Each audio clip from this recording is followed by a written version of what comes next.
Welcome back, my beautiful money moguls and financiers in training. Welcome back to another episode of the Do Different Better Show, where we talk wealth wisdom and money moves, making finance simple for everyday people. I'm your host, Elaine Rasmussen, founder and CEO of Social Impact Now and Connect Up Institute, as well as managing partner of the Integrated Capital Fund. I am so excited because what I have for you today is another amazing guest that I know that you're going to love and you're going to learn a lot from. And what is today's episode? We are actually going to talk about inheriting wealth. What does that mean? What does that look like? What are some things that if you are deciding to provide an inheritance, what are some things you need to think about? But also thinking about as the inheritor, what might be some of the things that you've gone through, that you're going through, and how can you navigate that process as well as that emotional journey just a little bit better with a little bit more confidence and you leveraging that to find your purpose and impact. And on today's show, I have an amazing guest, Chase Collins. Chase, thanks for being on the show today. Thank you for having me. Happy to be here. Great. So before we get into it, let me give you a little bit of background on Chase. Chase Collins is a certified master life coach and founder of the Trust Fund Coach, where he helps inheritors navigate the often overlooked challenges of wealth. With firsthand experience growing up around generational wealth, his work is dedicated to helping trust fund recipients move beyond guilt, confusion, and societal expectations to build lives they truly love. Through coaching, speaking, and content creation, Colin provides clients with the emotional and financial complexities of inherited wealth. His approach blends personal development, financial literacy, and identity work, giving inheritors the tools they need to make confident, values driven decisions. He challenges outdated narratives about privilege and wealth, helping his clients shift their mindset and take ownership of their future. And don't forget, he is also the author of Trust Your Trust Fund. And we're going to talk a little bit more about that later in the show. But first up, Chase, what's your earliest memory of money? Yeah, good question.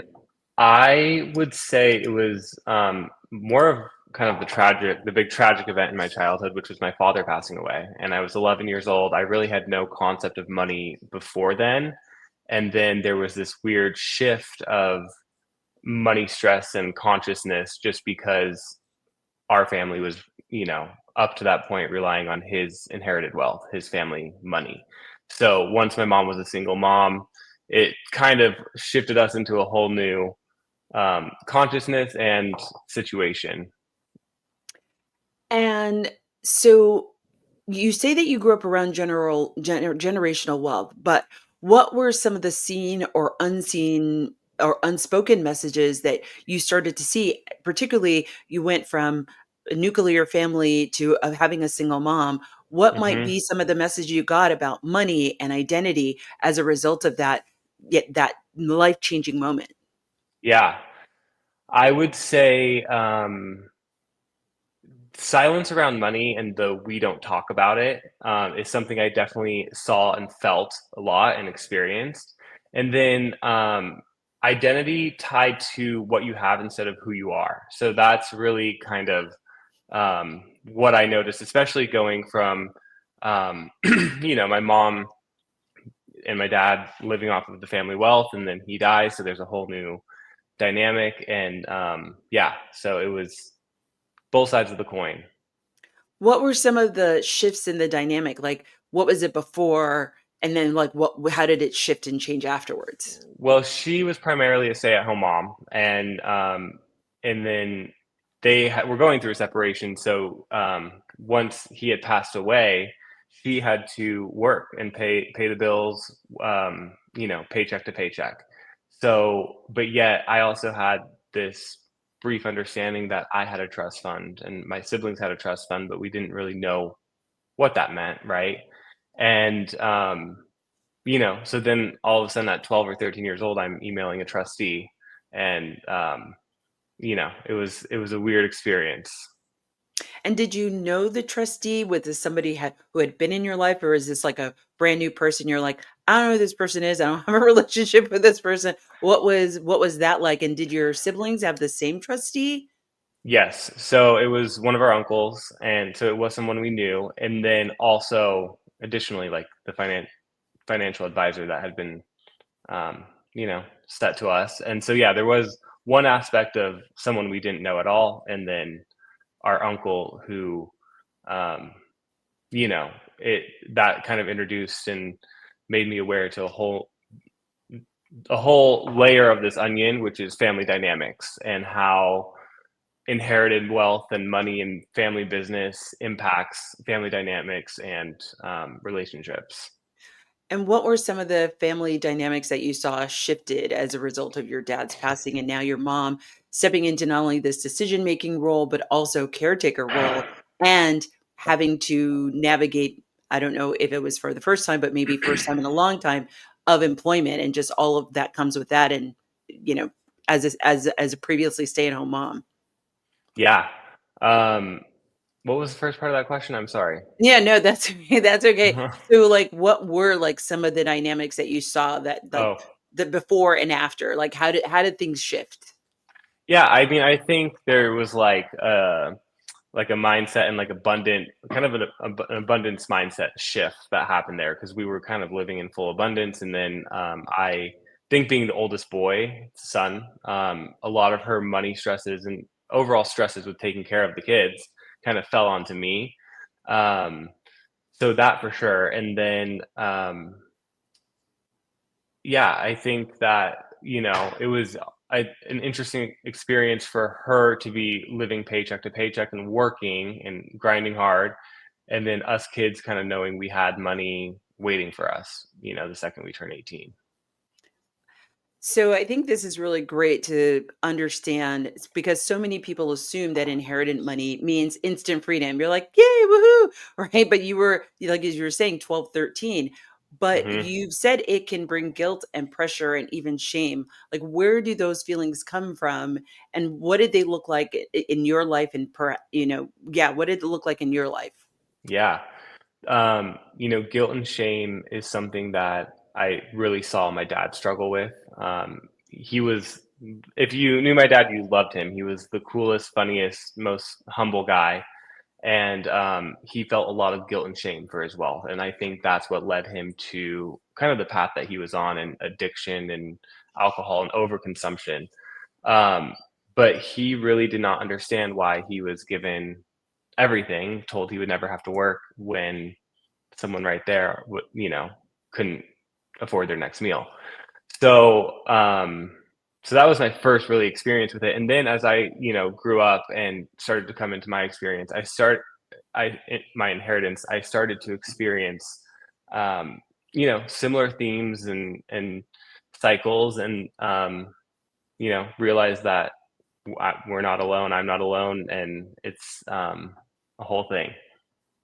Do you remember sort of that moment when you sort of snapped out of it where you were feeling all this guilt and shame and maybe there was a moment of, "I gotta do something different. I can't stay in this Mhm. place." Can you remember, like, what happened to make that shift for you? Yeah, I was living in New York City and just in my early 20s trying to figure out what it is I want to do and my purpose and what makes me feel good and fulfillment.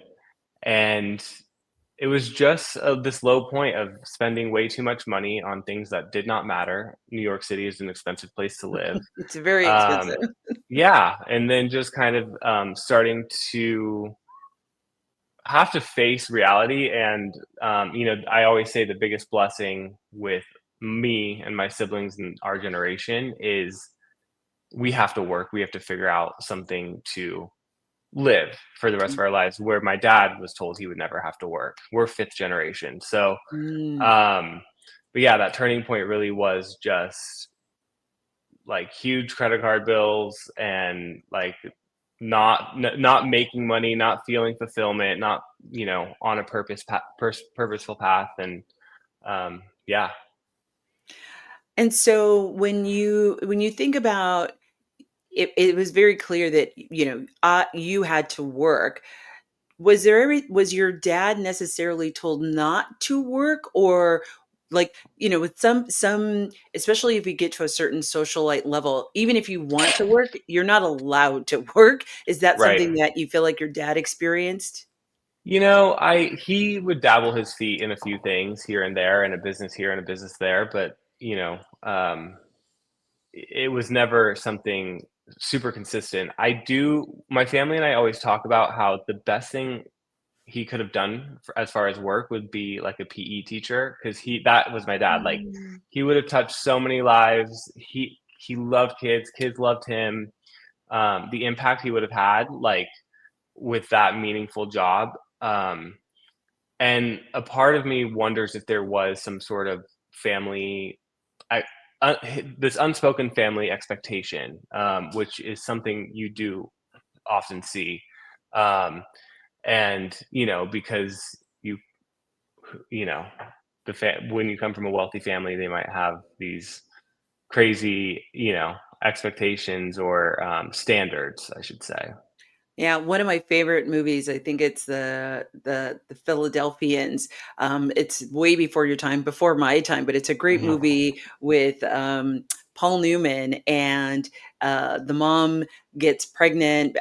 Like the dad, at the day after they get married, the husband dies, and she ends up spending the night with a longtime friend, gets pregnant, and but she, as the kid is growing up, she is able to keep the name of the family, but the family's like, Hmm. you will not have any of the family money. And so part of Hmm. her psyche is, I can't work, like I can't have this name and work. So she's, Interesting. but she's also like, so she's doing all this volunteering and she's not working, but she's struggling because she's trying to maintain this image that goes along with this name that she's Right. inherited, knowing that she's not getting any of the money, but that her son's going to have this money from his trust fund to be able to go to college and things like that. Yeah. So I definitely see some of those kinds of, I hear some of those themes in your story.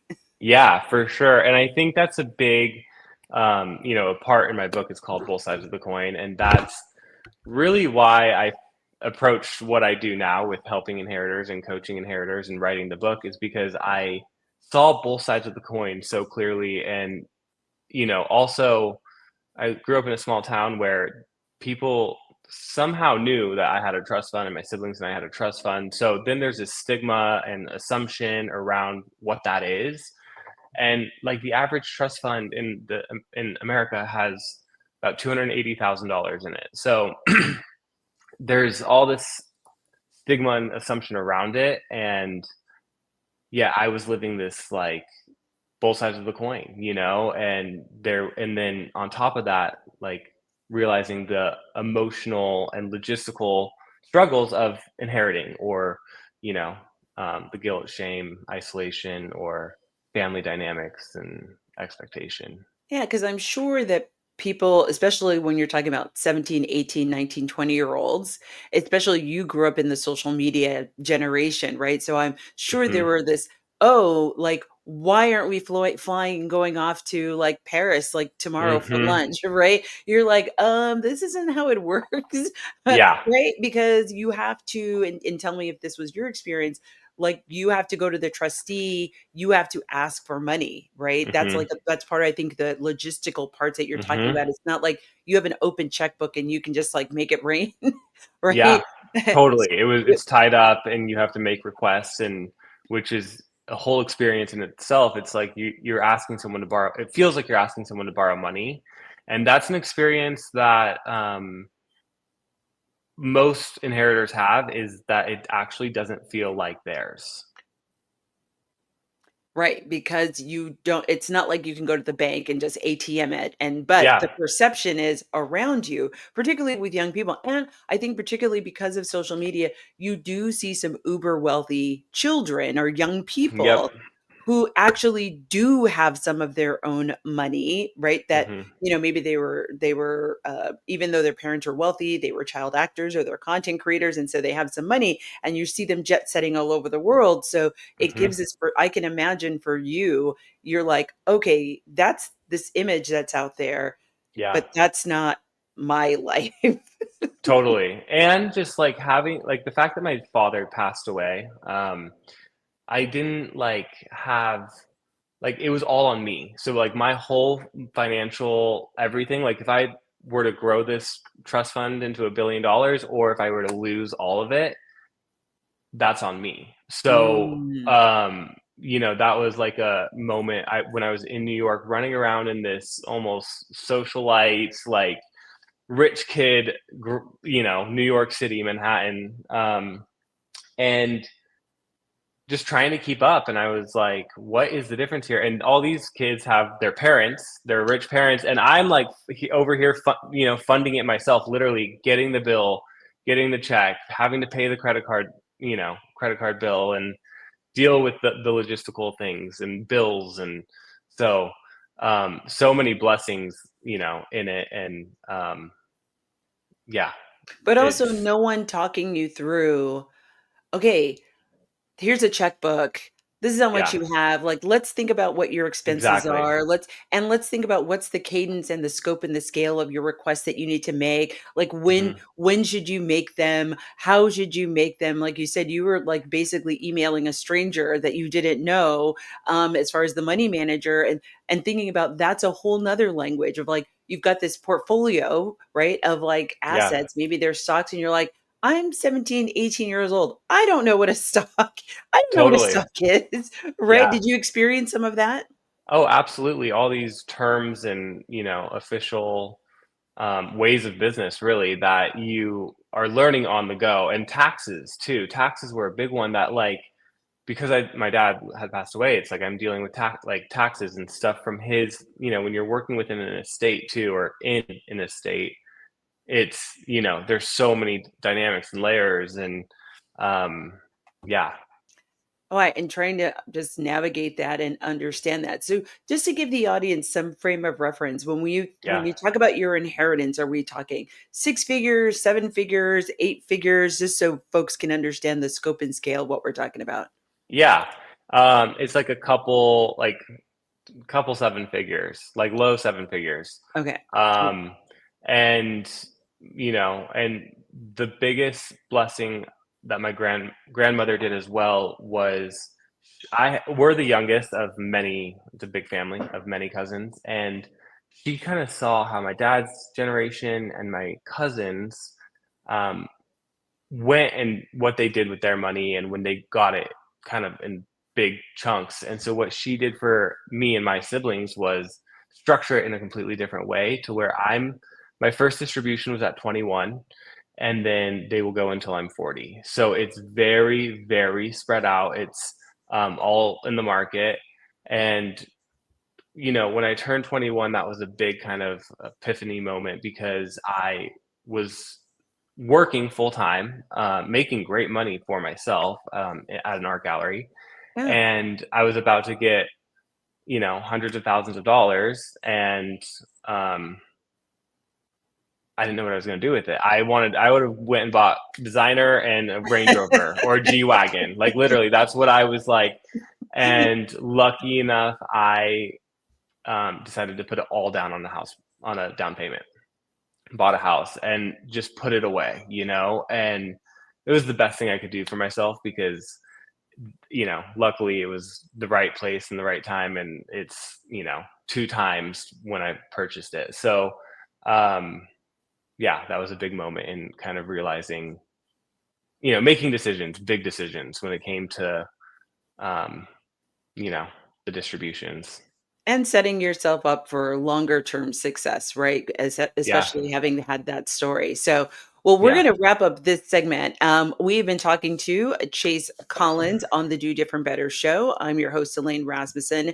And we've really gotten into Chase's story of how his inheriting journey went and how that actually framed what we're going to be talking about in segment two, which is his work as a trust fund coach. So now that we know the why, let's get into the how. See me after the break. And don't forget to follow us at Do.Different.Better.com. You can catch us on YouTube, and you can also follow us on AM 950 at AM 950 Radio. I will see you after the break. Hello,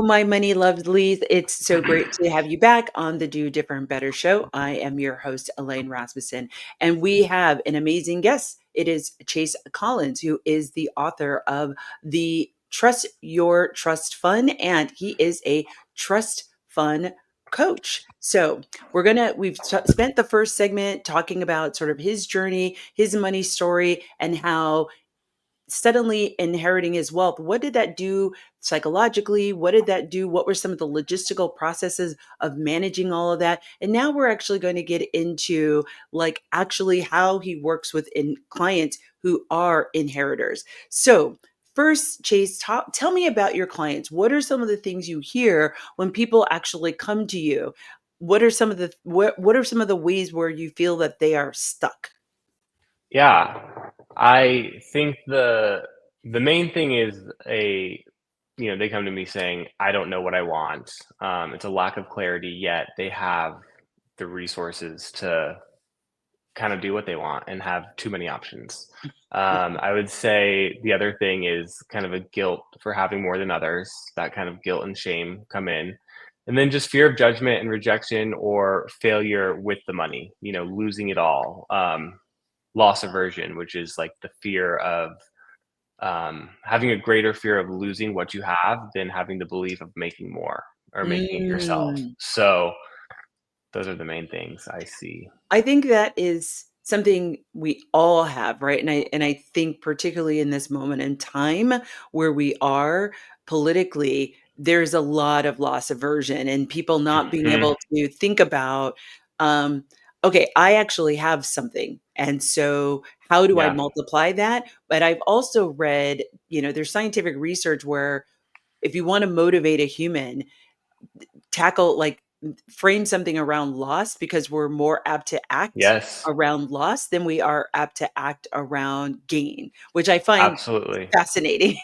Yeah, and I think that's honestly the biggest motivator, for myself, and then also many inheritors. It's having this, you didn't when you didn't earn the money or earn what you have, I think, it's very natural to feel fear of losing it or how can I keep it or maintain it or grow it?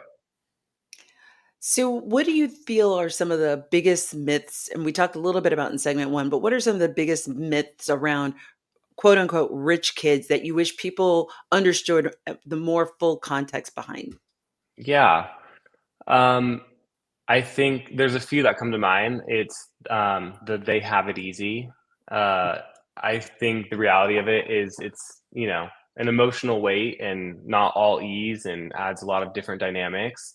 Um, the other one is they don't work hard because many actually are overcompensating and burning out.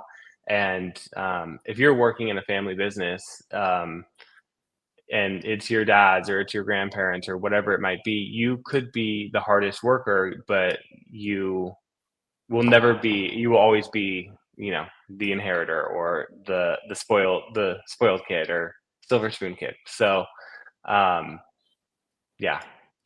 I know in my work, so my son works for me, and Hmm. we have this really interesting dynamic because one, we never like I never introduce him as my son and he never introduces Hmm. me as his mom. And people are always it takes them months, if not years to realize that we're related. He also just works for Yeah. me. He used to work for me full time. Now he's going to nursing school, so only works for me part time. But Yeah. I it's so funny when people will come to me and be like, "Oh, I didn't know you guys were related." Because it was I wanted him to have his own identity, but I also Yeah. wanted me to have my own identity and he was going to succeed or fail on his own sort of merit. And he could Totally. also have the space to tell me that I don't want to do this anymore. This is not fulfilling. I don't like Hmm. this. I really and it's by making him feel as close to an employee as possible because I Hmm. also do that with my own employees. I said, "Listen, this is not the place for everybody all the time.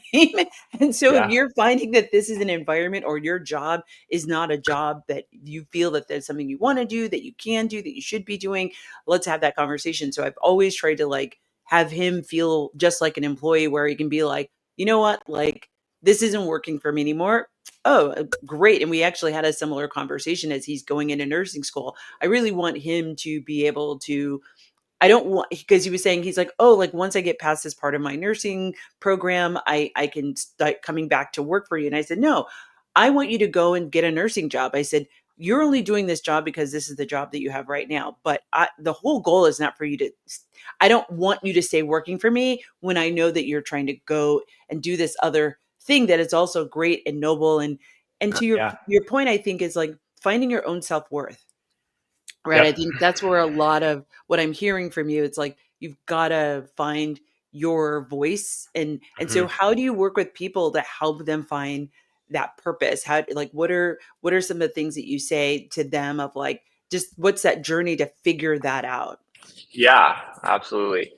Um, I think the first thing is like a values clarification. What do I really want?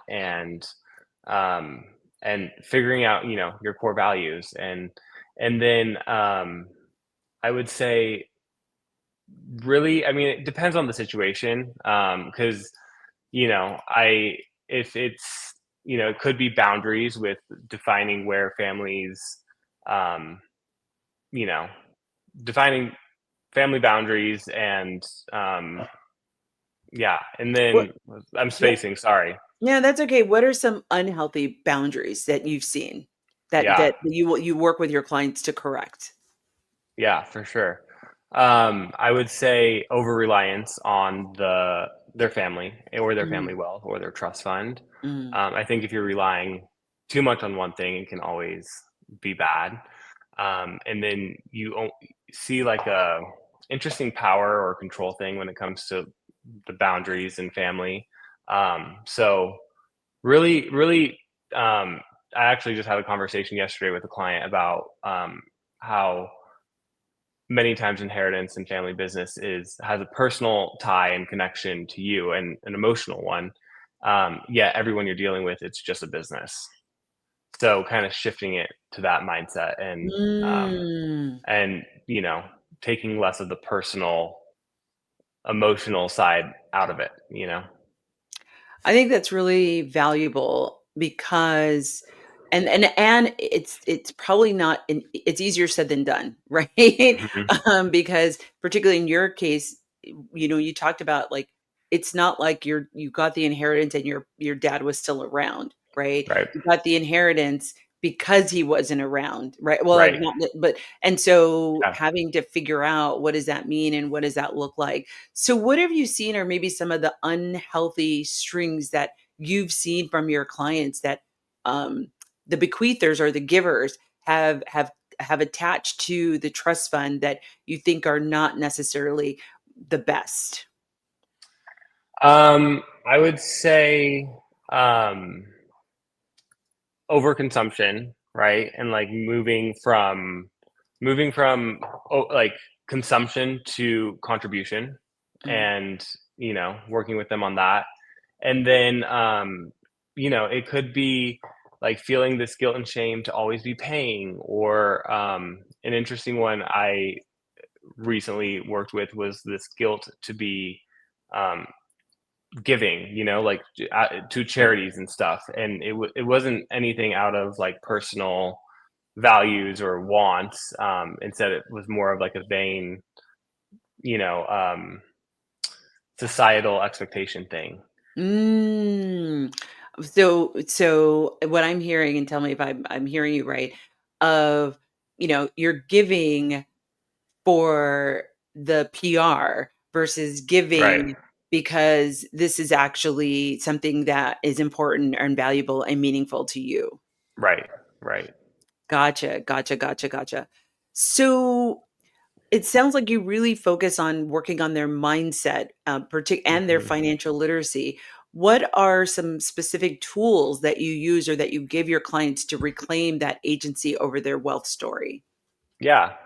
I use kind of this self-coaching model that kind of really shows you your brain and how your thoughts affect your feelings and actions and results. So first teach them that and how to, break that down fully, and then, and then really dive into their values and their beliefs and what do they want and how do they get there. I think a really common problem is having too with my client is having too many options, right? So Mhm. kind of narrowing those down. What do you like to do? What do you not like to do? And um, start to build the life you love. So I think this is a great segment to talk about having impact with your money. What does having impact with your money mean to you? And what do you think it can look like for their clients, for your clients? Yeah, I would say having impact with your money is something I just said a minute ago, moving from consumption to contribution, and really contributing with, where you want to contribute and where you want to change the world. Because that's kind of one of the things I kept asking myself when I was writing the book and going through this whole process was like, what if every inheritor could like use their money for good and change the world in the way they wanted, felt they could. And it would change the world, one, business or charity at a time. And so, yeah, examples could be, philanthropy or businesses or investing in causes that align with their values. Um, and then I have a couple different exercises, pretty profound exercises that I run my clients through. So it's kind of this whole legacy mapping and impact goals, and then redefining ROI as return on impact. Mm. And um, and yeah, I love that. And we're going to dive a little bit more in that into segment three. We're going to wrap up this segment. We have just been talking with Chase Collins, who is the trust fund coach and is the author of Trust Your Trust Fund. We are going to be going into segment three, kind of really talking more about some of the practical and tactical things that whether you are looking to leave an inheritance for a family or non-family member, and what are some of the things you can start thinking about now if you know that you're expecting an inheritance or if you've just recently received an inheritance? So, see us back after the break. Don't forget to like and subscribe on YouTube and Instagram at AM 950 Radio or at Do Different Better. I'll see you after the break.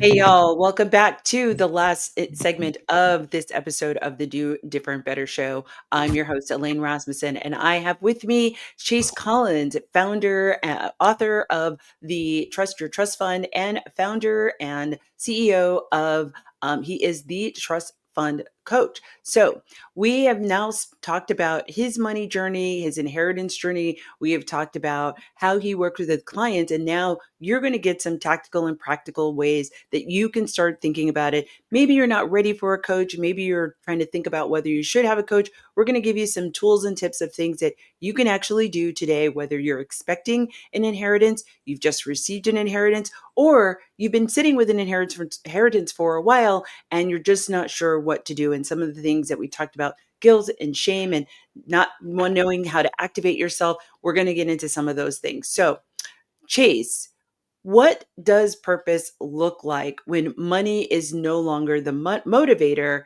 but pressure still exists to do something big? right.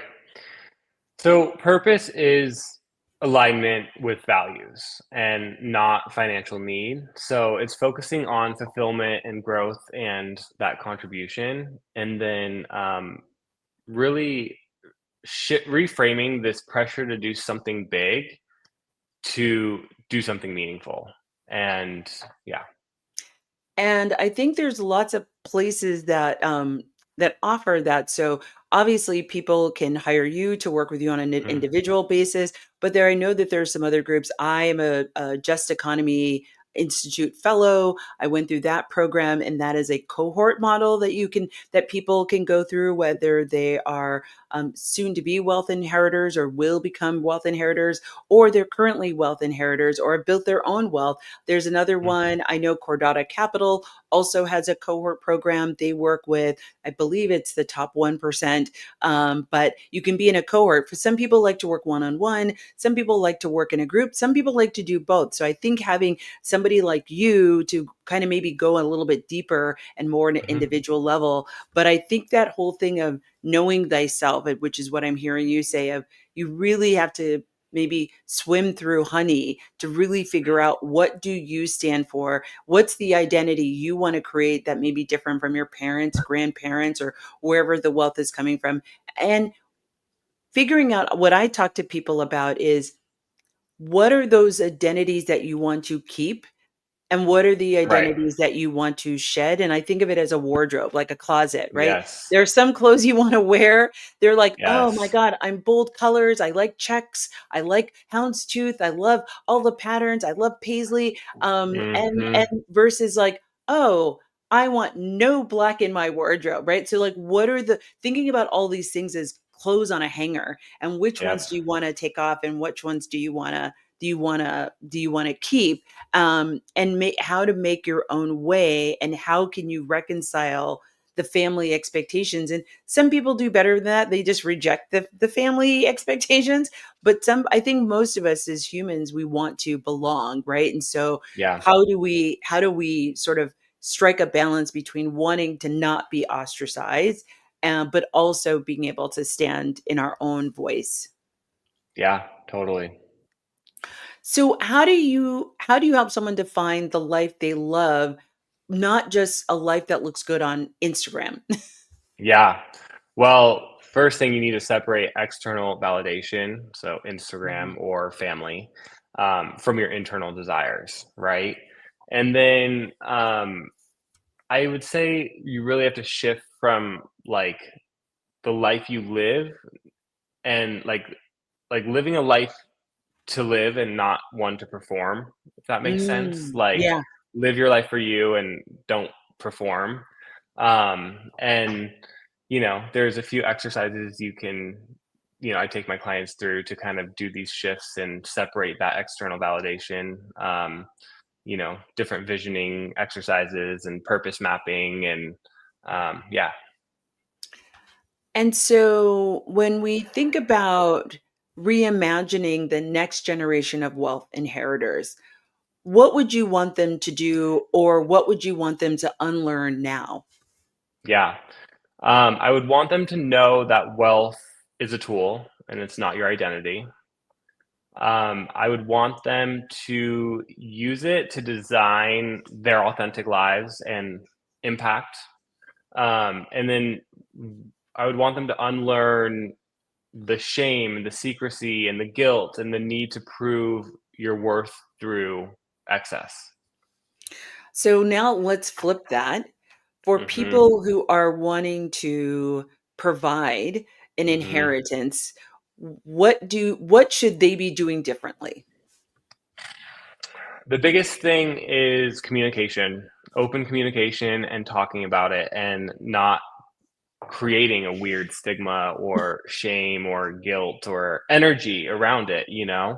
And then teach financial literacy, the basics at least, and emotional literacy. I think that's where a lot of inheritors are lacking, is that emotional literacy. And then to anyone who wants to give, I would just say give with trust and not control. You know, Talk more about that.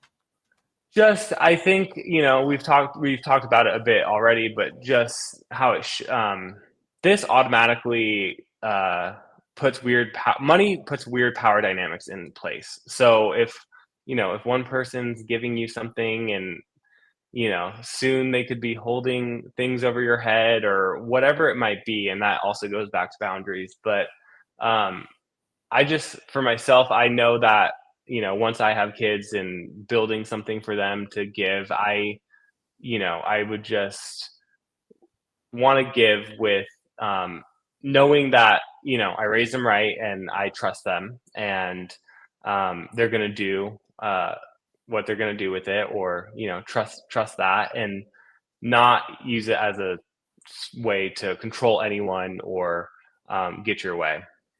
What age do you, and you may not have an answer for this, but what age do you think let me ask it this way. What age do you wish your family had told you and maybe done some of that education for you, knowing now that you were gonna lose your dad at, like, 12, 13? hmm Well, I have such a unique situation because I was very young for the conversation to be happening, especially in the way it was happening.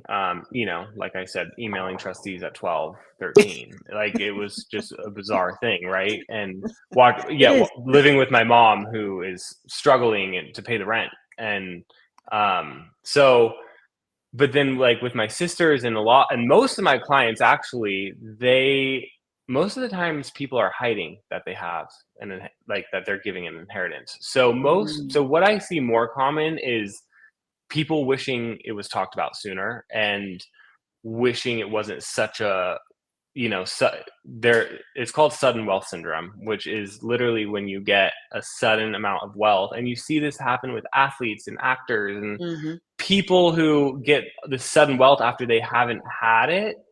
It creates all the issues that we've talked about today. And um so again, for me, my situation, I don't really wish they talked about it in any different way, or I don't think it could have been talked about in any different way for me, just because Right. of my situation. But like I said, for the most part, I think people wish it was talked about sooner and more openly. And yeah.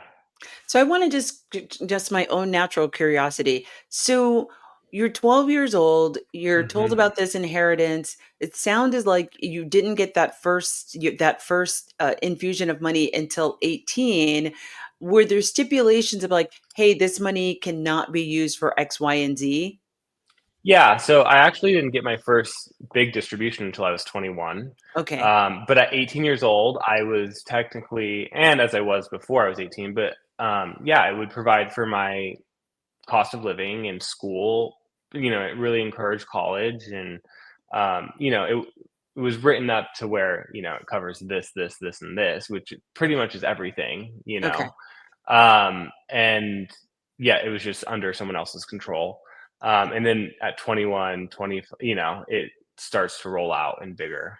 So were you helping your mom pay bills with this trust fund? Towards the end, in high school, my Mm, brother and I were helping with the rent. And then, yeah, so that, and then also, like, whatever we needed, I grew up rodeoing and riding horses, so all of that was paid for, and um if I needed a new MacBook, like, that was paid for. It's like that kind of stuff. But yeah, towards the end we were able to, help my mom with the rent. And but going back to the family dynamics, right? Because that's what I wanted to get into of like, you're a kid helping your mom pay and yeah, like, what does that do for a mom who feels yeah, like, her kids are taking care of her and feeling like that's her job just to take care of them, but it's because of a set of circumstances that right? So, like, yeah, those are some of the that I can understand because I know that this happens in poor families, right? The same yeah, dynamic happens with poor families of like, hey, I've got to put this bill in my kid's name because, of just different circumstances. I don't have yeah, good enough credit to put a bill in my name. And so that sometimes can build a friction, even hmm amongst the most loving family, can build some friction of like resentments, right? I mean, yeah. did resentment ever come up in your family? Yeah, for sure. I think, my mom grew up with money, and she pretty much had her dad taking care of her. And then she met my dad, and then they ran off. So she never had to worry about money, my mom. And she's an abundant person. To this day, she is the most abundant giving person, right? So that kind of was her in the first place. But once, yeah, I think there was some resentment, and her mom has a lot of money, um, different money story than it's kind of the total opposite, Mm. money stories. My dad's mom grew up in the most amount of wealth, and she grew up in the least, and so I felt some friction and tension or weird dynamics maybe creep in on that side of the family, um, and yeah. Well, I love that. And so here's my final question. What is one tip from the book that's going to help inheritors or bequeathers do different better? I would say doing different is not repeating the cycles of, your family cycles, whether it's guilt, the secrecy, or overconsumption. And then to be better, it's really aligning with your values and impact, and um, as an inheritor, aligning your wealth with, your values and impact. And then the one mindset shift I would say is wealth isn't the problem, it's how you choose to use it and be with it. I love that. That is a great note to end the show on. I want to thank you, Chase, for being my guest on the show today. This has been an amazing conversation. Thank you. Thank you. I've enjoyed it. Awesome. So, just to remind everybody, you have been listening to Chase Collin, who is the trust fund coach. He is also the author of Trust Your Trust Fund. You can check out his book. Let me give you that website. There's a crawler on the screen here, but you can go to thetrustfundcoach.com to get a copy of this book. You can follow him on Instagram at Trust Fund Coach. And don't forget to like and subscribe both his channel and mine, Do Different Better. And I can't wait to see you next week. We've got Eric Boatman on the show. It's going to be another fabulous episode getting into some great things talking about family offices and investing and special equity opportunities. So I can't wait to have you back and talk more about this. I hope you enjoyed this episode. Be sure to share it with other folks that you are thinking about, or that you are want to, that if you're providing an inheritance, or just other folks who you know who might be getting an inheritance and they're not sure exactly what to do. But be sure to share this episode. There's a lot of great stuff here, particularly around unpacking a lot of the guilt and feelings, whether you're an inheritor or not. But I can't wait to see you next week when I help you do different better. Thanks again. I'll see you next time.